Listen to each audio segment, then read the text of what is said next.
فتوكل على الله، فتوكل على الله. ان الانسان يوصل له، وخد بالك وحتى لو وصل لهم ممكن يروحوا منه بسهوله، والله ما بهزر. واحد، حسن التعلق بالله، ان قلبك فعلا متعلق، فانت عارف ان بقول لك ايه، سيبك من الدوشه دي، اللي مكتوب لي ربنا سبحانه وتعالى كاتبه لي وانا مطمئن باللي ربنا كاتبه لي. دي حته مهمه قوي، ان انا ابقى عندي حسن تعلق، وممكن تماما ان ربنا سبحانه وتعالى مش بالسهل كده ان هو هيضيعك، لان بعض الناس وهي دايما بتفكر بتشغلها امور الدنيا، فتلاقي امور الدنيا مسيطره على قلبك.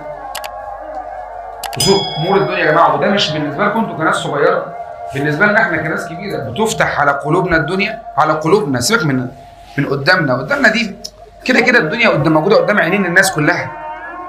بس هنا في فرق بين حاجتين، ان تكون الدنيا بين يديك او ان تقع في قلبك.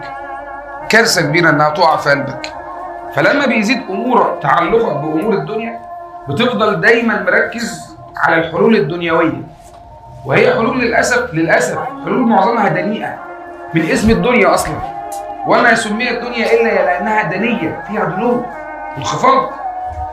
فوانت بتتعلق ما تخليش قلبك دايما اللي بيصيبك بحاله الاضطراب وعدم الاطمئنان ان انت ما عندكش حسن تعلق. وعلى فكره ده مش انت بس، انا واي حد، كلنا كده، كل الناس بيبقى عندها جزء من عدم حسن التعلق بالله. فلو انت تعلقت بشكل جيد بربنا سبحانه وتعالى وبذلت اللي عليك، هتحس نفسك مطمئن، وده اللي احنا عايزينه منك.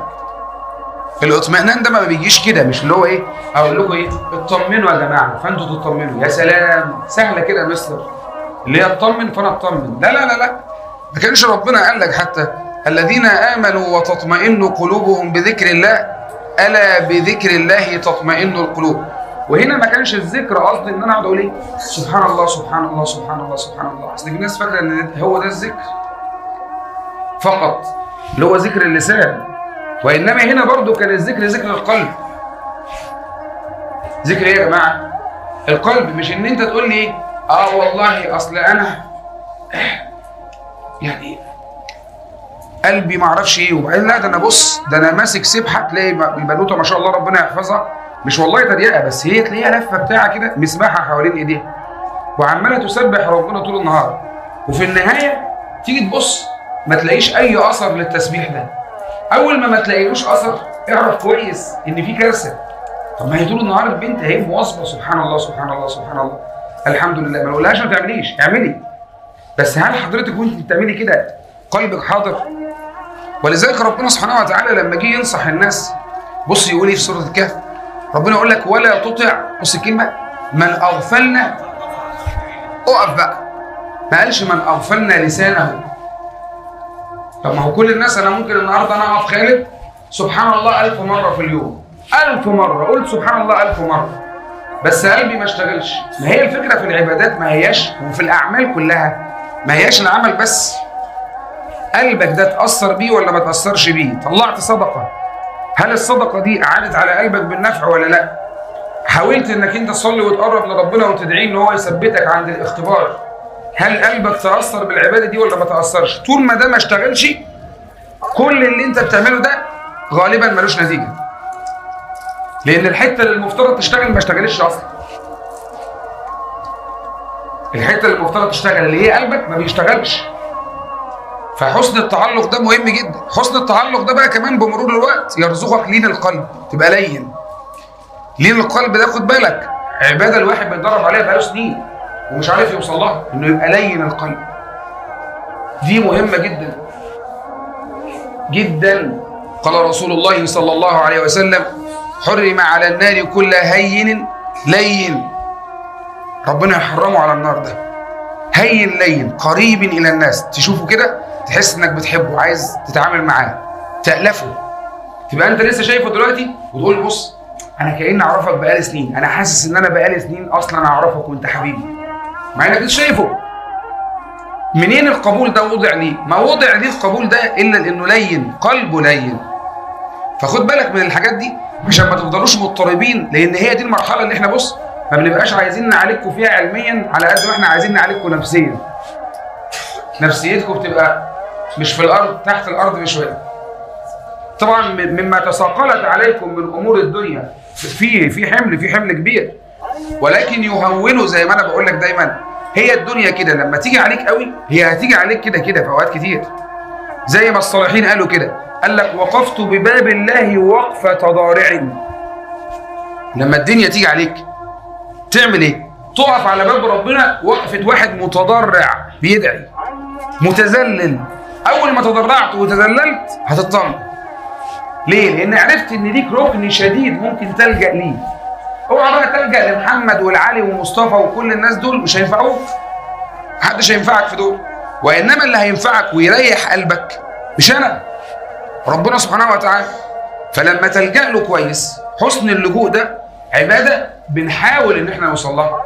سنين من عمرنا بنحاول وما وصلناش، الا ان احنا في الاول وفي الاخر ما زلنا يعني يكفينا ان احنا عمالين نعمل ايه؟ بنحاول. تقول لي هل توقفت؟ لا، ما نتوقفش، نكمل. طب ده انت بقالك سنين وما وصلتش. ان شاء الله ربنا يكتب لنا القبول ونوصل. محدش يعرف. بس لان الناس لما ربنا بيكتب لها القبول يا جماعه في لحظه تلاقي حالك اتبدل. ودي حته مهمه. امبارح كنت بسمع عن، لو تسمعوا القصه دي يعني، عن واحد اسمه الفضيل بن عياض. الفضيل بن عياض ده راجل في الاسلام قطع طريق من قبل الاسلام، قبل ما يسلم قطع طريق. انت بتتكلم عن قطع طريق حرامي. انت متخيل؟ لما تسمع قصه اسلامه وبعد اسلامه عمل ايه تقول ايه يا اخي سبحان الله. اصلا حاله كله اتبدل. انه كان بيقفز، يعني كما يروى في الاثر، راجل بينط من فوق سور عشان يقابل جاريه. انت متخيل الحدث؟ راجل رايح يبحث عن فاحشه، فيقف فيسمع واحد بيقول ألم يأن للذين آمنوا أن تخشع قلوبهم لذكر الله وما نزل من الحق. بص الكلمة، سمع آية بس بتقول هو ما جاش الوقت. عتاب للمؤمنين. ألم يأن للذين آمنوا أن تخشع، إيه أهم حاجة برضه؟ قلوبهم لذكر الله. بيقول لك بص فأسلم قال بلى أنا يا رب. دلوقتي حان دلوقتي بيقول لك نزل خلاص. واحنا ناس عمالين بقالنا سنين مفيش حاجه خالص، ابيض. فخد بالك ان لو ده صلح، هي الحته دي بنت اللذينه دي لو اتظبطت، وطبعا هي مش هتتظبط مره واحده، عشان لو انا خدعتك وقلت لك بص يلا انت النهارده لو عبادات وتمام هتحس ان قلبك تمام، اوف ده انت ممكن تاخد لك شهرين ثلاثه عشان تحس بس بلذه الصلاه. وشهرين ثلاثه ده قليل. فحاول، بس هي الفكره انك انت تبدا تفتح الطريق، وباذن الله ربنا سبحانه وتعالى زي ما ربنا قال كده ان يعلم الله في قلوبكم خيرا يؤتكم خيرا. لو ربنا سبحانه وتعالى اطلع على قلبك فراى فيه الخير، اعرف انه والله العظيم هيكتب لك خير. سهله ايه؟ لكن المشكله ان انت بص تظهر ان في خير. طب هنا في خير؟ والله لو هنا في خير اطمئن ان ربنا سبحانه وتعالى هيكتب لك خير. فاطمنوا شويه يا جماعه، لان مش عايزين الحته دي يبقى كلها قلق. القلق ده مش في مصلحه اي حد فينا، وهيضرك وهيضر كل الناس اللي حواليك. لان انتوا من القلق، في ناس من القلق لا قدر الله من الاضطراب، ربنا يرحم يعني يهدي الناس كده، ممكن يموت من القلق. القلق يموته. القلق يدفعه الى شيء سيء جدا. فلا ما تقلقش، اطمئن. طالما في ربنا سبحانه وتعالى يدبر امرك فالموضوع سهل. كلام واضح يا اساتذه؟ مش عايزين بقى كل شويه يا جماعه نسمع شكاوي عن ان الناس مضطربه. احنا مش هنقعد طول الوقت. احنا عايزين نعلمكم، وعايزين في الاول وفي الاخر برضه انتوا تبقوا نفسيا اسوياء.